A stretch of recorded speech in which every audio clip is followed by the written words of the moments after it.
Imagine um mundo onde o céu era cortado por aves do tamanho de pequenos aviões, onde tatuagens no rosto não eram moda, mas parte da identidade de espécies humanas hoje extintas, e onde criaturas do tamanho de carros vagavam por campos abertos, florestas densas e desertos escaldantes.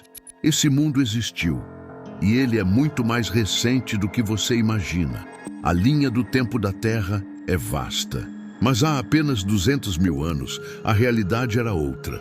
Nosso planeta era habitado por 6 tipos diferentes de humanos e por criaturas gigantescas que hoje parecem saídas de contos de fantasia. Mas o que aconteceu com tudo isso? Onde estão essas humanidades? E por que quase ninguém fala sobre elas? Hoje você vai conhecer a história esquecida da Terra, o zoológico perdido das Américas. Vamos começar pela América do Sul. Um território fértil, repleto de vida, mas também o lar de algumas das criaturas mais bizarras que já caminharam sobre o solo terrestre. Imagine um animal com dentes de roedor, corpo de hipopótamo e o peso de um carro. Esse era o Toxodon. Incompreensível até mesmo para Charles Darwin, que ficou confuso ao analisar seus restos fósseis. Ele dizia: nada se parece com isso. É como se a natureza tivesse misturado vários animais num só. E ele não estava errado. O Toxodon era só um entre muitos. Havia também o Glyptodon, um tatu do tamanho de um fusca. Sua carapaça rígida era como um escudo medieval. E sua cauda com placas ósseas servia como uma verdadeira arma. E ao lado deles caminhava a Macrauchenia, com corpo de camelo, pescoço de lhama e tromba curta como a de um elefante. Uma aberração da natureza, ou uma prova da criatividade da evolução. Esses animais não eram pré-históricos no sentido distante. Eles viveram até 10 mil anos atrás, ou seja, nossos ancestrais os viram, caçaram e talvez até os veneraram, os outros humanos. Enquanto essas criaturas dominavam as paisagens, o planeta também era palco de algo ainda mais fascinante. Nós não estávamos sozinhos. Existiam outras espécies humanas espalhadas pelo mundo. Seres que pensavam, criavam ferramentas, cuidavam de seus mortos e talvez amavam como nós.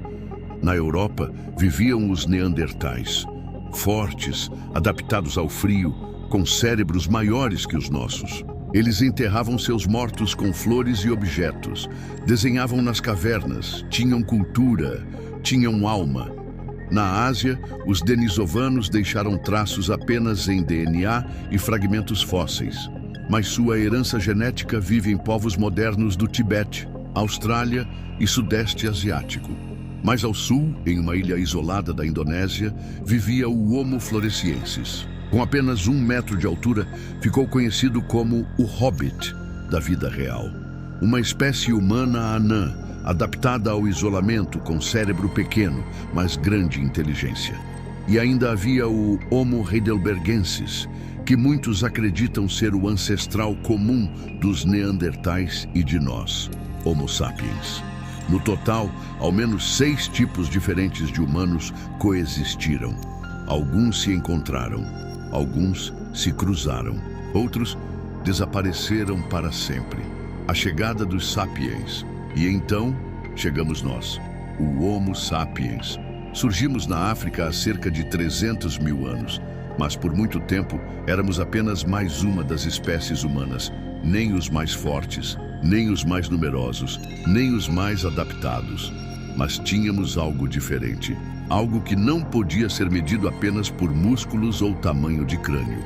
Tínhamos capacidade simbólica, imaginação coletiva, cooperação em larga escala. Nós pintávamos cavernas, contávamos histórias, nos organizávamos em grandes grupos, com regras, crenças e estratégias de guerra. E foi isso que mudou tudo. Começamos a migrar, deixamos a África, ocupamos a Europa, a Ásia, a Oceania. E há cerca de 15 mil anos, atravessamos o Estreito de Bering e chegamos às Américas.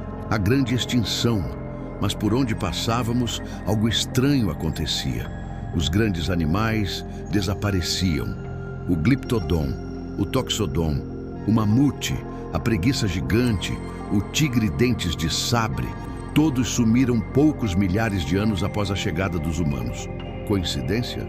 Talvez não. Caçadores organizados com lanças, fogo e inteligência devastaram o equilíbrio ecológico. É possível que, sem querer, tenhamos iniciado uma extinção em massa, não por maldade, mas por sobrevivência. Hoje, cientistas chamam esse fenômeno de a Blitzkrieg pré-histórica, uma invasão rápida e letal que extinguiu megafauna ao redor do mundo. O legado que sobrou. Mas nem tudo foi perdido. Fragmentos deles vivem em nós. Se você é de origem asiática ou europeia, carrega traços de DNA neandertal. Se tem ancestralidade indígena australiana, pode carregar genes denisovanos. Nós somos um mosaico genético de humanidades extintas. E se você olhar bem no espelho, talvez veja neles uma parte de você. Hoje nos achamos únicos, especiais, o ápice da evolução. Mas a verdade é que somos sobreviventes de uma história muito mais complexa. Vivemos num mundo que já foi mais diverso, mais mágico e mais cruel. Criaturas incríveis caminharam sobre a Terra. Espécies humanas com culturas e sonhos viveram e desapareceram. E nós somos os últimos, apenas um tipo de humano sobrou. Mas isso nos dá uma missão: lembrar, respeitar e aprender. Porque a história deles é a nossa. Se esse vídeo te fez pensar, então se inscreva. Aqui vamos revelar o que a Terra tentou esconder. Curta, comente e diga: qual mistério esquecido da humanidade você quer descobrir no próximo episódio?